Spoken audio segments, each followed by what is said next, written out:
Projected reductions in sea ice extent are important because they're going to decrease the under ice biota.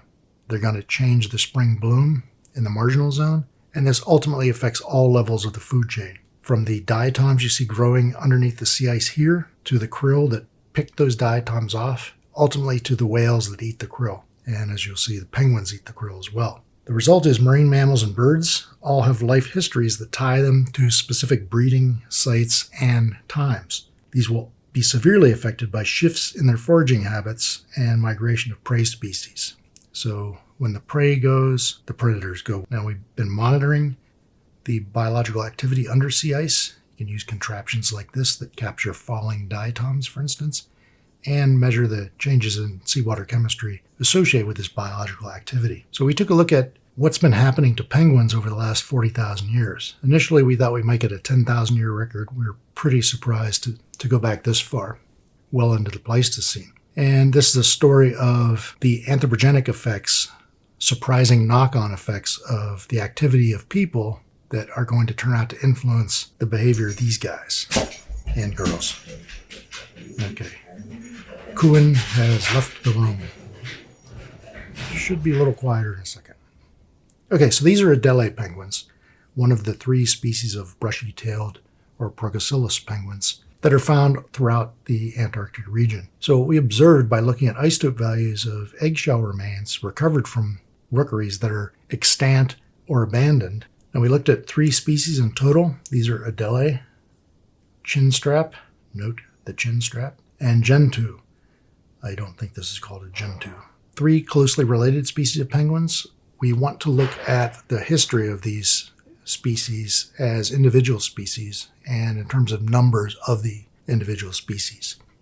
Now, this is what an abandoned rookery looks like. In fact, it's what all rookeries look like, whether they're abandoned or not. We have a mixture of stones that are just the right size. The males pick up these stones, stack them into a nest, and try to attract a mate. And in doing so, stones and penguin guano accumulate over time. Meter squares are excavated, and each layer is then sieved and sorted, and we extract the remains of the rookery from this material, this bird-generated soil that lies above the gravel terrace. So this is natural sediment here, bird-generated sediment up here. We looked at a couple different locations in Antarctica for this particular study. We're going to take a look at, in particular, the shells that were recovered from here and from here, the Antarctic Peninsula. So what do we know about penguin diet? The Adelies eat a mixture of food. They eat krill, they eat squid, they eat a variety of fish. The studies, unfortunately, are from the summer only, when researchers can get there. It's far too expensive to chase these birds around in the wintertime. So we can get down there for a few weeks in the summer, do our thing, and get out before the ice closes us in for the winter. Okay, we can also, fortunately, because of the climate of Antarctica, look at frozen remains from abandoned colonies to evaluate the kind of experiences they had in the past. So this led us to the krill surplus hypothesis, something I hadn't heard of until we did this study. This is related to the extensive slaughter of whales and seals in the 19th and 20th centuries in the Southern Ocean that reduced whale populations by 90 to 95%. Some species are still recovering. This caused the near extinction of Antarctic and sub-Antarctic fur seals, which were real fashion items in Europe at the time. And the net result is, by killing the whales and seals that ate the krill, we have an explosion in krill biomass. We have an excess of 150 tons per year. Now, the whaling and sealing history itself starts in the 1700s. In 1766 on the Falkland Islands and 1786 on South Georgia Island. 1775, 13,000 fur seal skins were taken from the Falklands by a single ship. From 1793 to 1807, it's estimated that 3.2 million fur seal skins were collected. By 1819, they had depleted the seals to the point that they had to move into the Antarctic Peninsula. That's about 800 miles away. And 300,000 skins were taken from the Antarctic Peninsula in 4 years, effectively driving the prey to near extinction. And then they turned to killing the whales. So the whaling began in the late 1800s, began to get very serious in the late 1800s.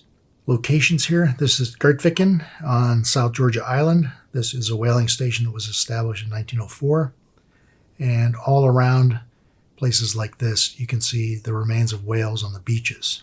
This is on the Antarctic Peninsula. You can see that certainly the same thing here around Gardviken. From 1910 to 1911, over 6,000 humpback whales were killed near South Georgia Island. This is the Cape Evans hut. Now, one of the things we needed to establish was what's happened over the last couple hundred years. Prior to that, from 40,000 years ago to 265 years ago, we have radiocarbon dates on eggshells, so we know the age of those materials. We have a gap between 265 years ago and today that we have to address somehow. And the reason we needed to address it is we got the data and I said, this is crazy. We went from pretty steady state values for 40,000 years to a huge change in our 2003 data set. Something must have been wrong, maybe. One way to test that is to look at eggshells that were collected 100 years ago. These are from the Shackleton hut, Cape Evans Shackleton hut. If you want to read a crazy story about some crazy people that did amazing things, read up on the Shackleton expeditions to Antarctica. They had their ship trapped in the ice. The ship was crushed, and they managed to stay alive on the ice for 2 years before sailing in open boats 800 miles across the Southern Ocean to Elephant Island and then ultimately South Georgia Island, where everyone survived. So everyone lived through this experience. Pretty amazing. It's in one book by Shackleton himself called South, and there's probably 20 or 30 other books about that. So those were the people that collected these eggshells that we sampled on New Year's Eve a few years ago, actually about 15 years ago. And this is Steve Emsley, my co-author, and one of his graduate students, Ed, here, collecting fragments of these eggshells that had been sitting in this hut for 100 years.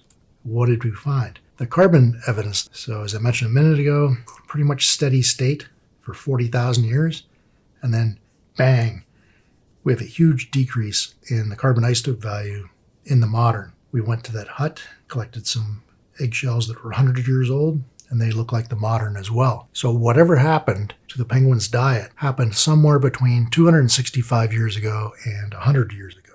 We looked at the nitrogen isotope values going back 8,000 years, and what we can see are some changes in nitrogen isotope values that mirror the changes in the carbon isotope value. But nitrogen's a little bit different.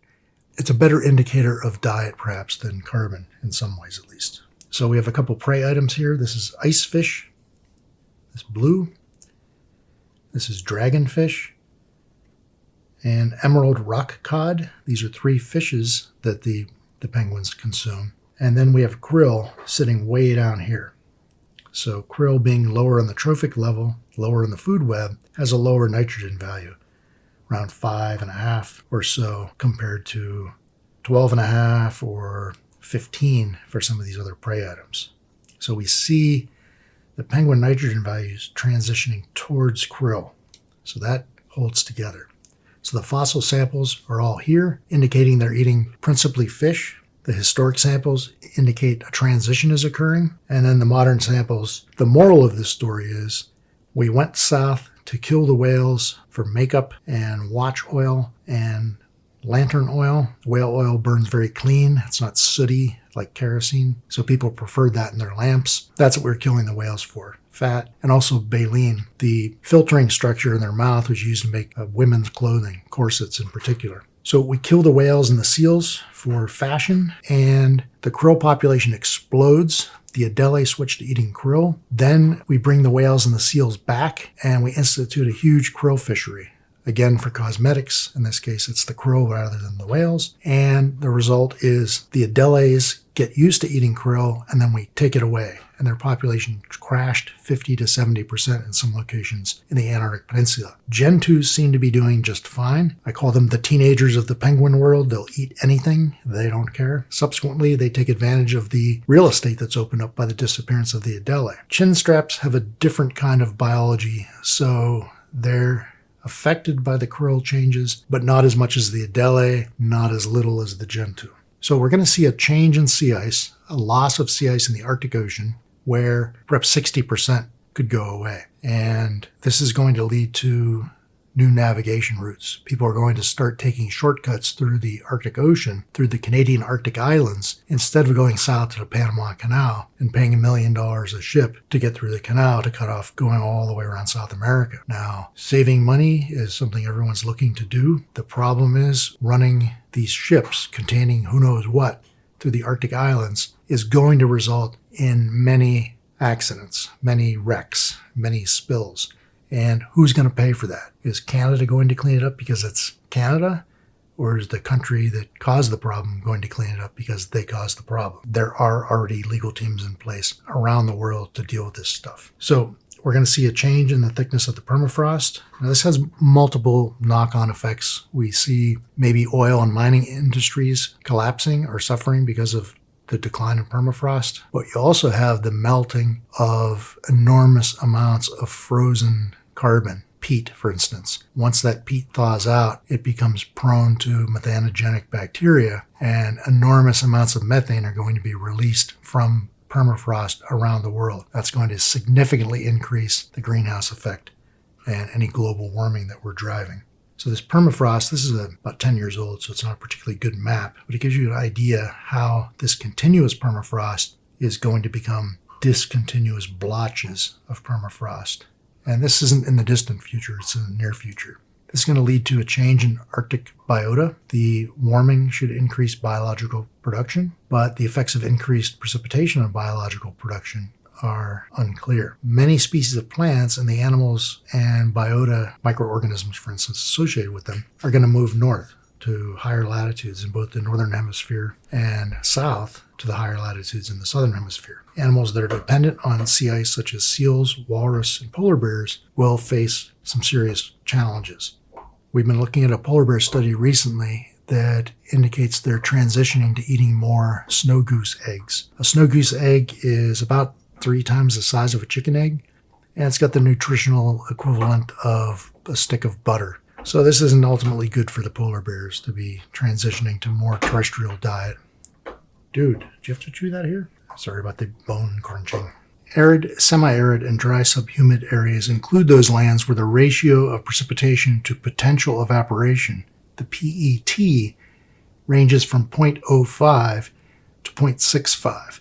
That means that there is no excess precipitation. Any water that does fall, reaches the land surface, is going to be absorbed immediately or evaporated. In Africa, these conditions cover 13 million square kilometers, about 43% of the continent's land area, on which about 270 million people, or 40% of the continent's population, live. That's according to the United Nations in 1997. By 2015, that jumped to 50% of the population, or about 608 million people out of the continent's 1.216 billion people today. Areas at particular risk include the Sahel. It's a 1.3 million square kilometer band of semi-arid land stretching along the southern margin of the Sahara Desert. Some nations in the Sahel consist almost entirely of drylands. That includes Botswana and Eritrea, places of ongoing difficulty today. The death of 250,000 people in the Sahel drought of 1968 to 1973 demonstrated the tragic human toll of desertification, the conversion of forests and dry forests into scrubland and ultimately semi-arid and fully arid desert. These drylands, the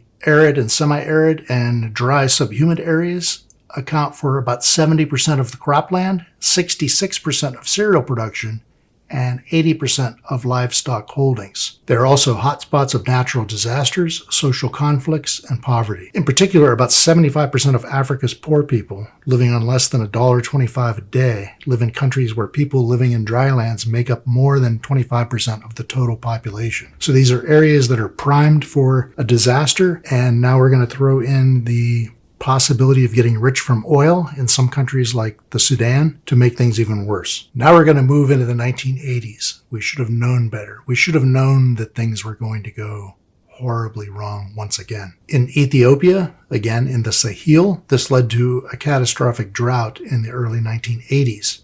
Ultimately, the devastation brought by this drought led to a humanitarian effort by a man named Bob Geldorf, who was the leader of the Boomtown Rats, a kind of a punk band out of Northern Ireland. So this led ultimately to the creation of a fairly strange Christmas song done by all of the major artists of the day. Michael Jackson, Bruce Springsteen, Bono, some of the Rolling Stones, etc. They got together and they sang this Christmas song to people that are starving to death. They're out of water. They're largely not Christian. And the question is, do they know it's Christmas at all? Probably not, and they probably didn't care. They had bigger problems. This also led to an international live concert event that took place predominantly in London and a couple different locations in the United States. One artist, Phil Collins, actually performed in New York and London the same day, flying back and forth on the Concorde, a plane that's no longer available today. So they managed to raise a substantial amount of money.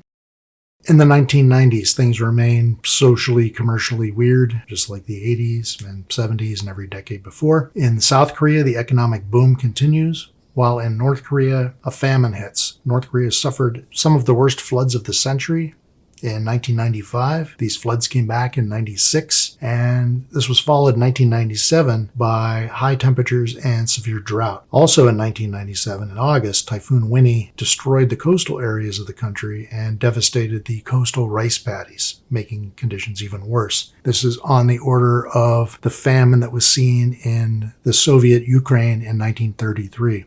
The Holodomor. Moving into the modern new millennium, in Afghanistan, a severe drought hit in the year 2000. This was a couple decades after the Soviet Union fell apart trying to control Afghanistan. England at one point tried to control Afghanistan. The US has been in Afghanistan for a long time. No one ever gets control of Afghanistan.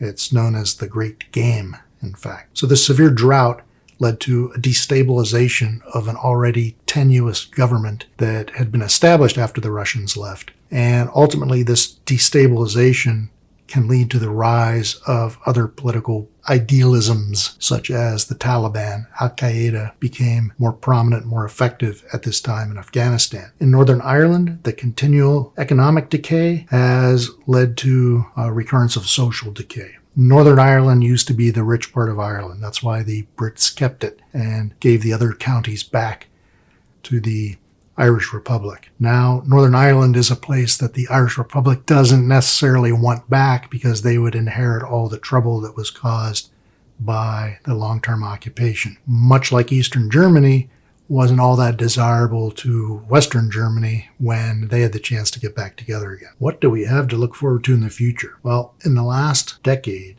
we have seen 5 of the hottest years on record. In fact, 5 of the hottest years were in the last 5 years. What this can lead to, some surprises, include the melting of permafrost, which would release smallpox, bubonic plague, and the 1918 influenza virus on the COVID-19 survivors of 2020 and 2021. These diseases that we used to vaccinate people for, except for the plague, have a chance to come back. The plague is endemic to this day in places like Mongolia and India, but it could make a comeback in the rest of the world as well when this permafrost melts and redistributes these old frozen pathogens. In Australia, we saw the bushfire crisis as one of the worst disasters for wildlife in modern history. The fires killed or displaced 3 billion animals between June of 2019 and February of 2020. It uprooted families, farms were destroyed, lives were claimed, and there were numerous brush fires all around the continent. About 400 million tons of CO2 was emitted just to make things worse. Smoke from the fire traveled as much as 12,000 kilometers away, creating hazy skies in South America, all the way across the Pacific Ocean. If California was a country, it would have the 5th largest economy in the world. It's continually hit by wildfires. Almost every year there are wildfires in California. There's been a 10-year severe drought that's just coming to an end, yet there are still wildfires. In the Sahel in 2019, in the South Sudan, hunger deepens due to drought, floods, and an uncertain political future. This famine threatens to kill as many as 5.5 million people in the South Sudan, the newest country in the world, where droughts and flooding destroyed crops and livestock. And coupled with this is the political instability generated by people fighting over the oil. So, We've reached the pinnacle of human history. You can now look back and say, how are things going? Well, as I mentioned a minute ago, in July 9th, 2011, South Sudan becomes a new country after decades of civil war. That civil war continues to this day. Is there hope for the future? Is there something we can do? Are there enough things that we can do to turn the situation around? Well, yes and no. We've done some irreparable damage. We're never going to recover the wildlife and the wildlands that the world once had 50 years ago, for instance. That can't come back. We can try to preserve what bits and pieces are left, and we can go to greener energy technologies, reducing the stress on the environment, but it's going to take cooperation. And if you're like me, you have noticed that people tend not to cooperate. It's all about me. What do I get out of this? I'm not worried about what you get out of this. It's what I get out of this. As long as people are like that, people are going to be like that. But we can hope.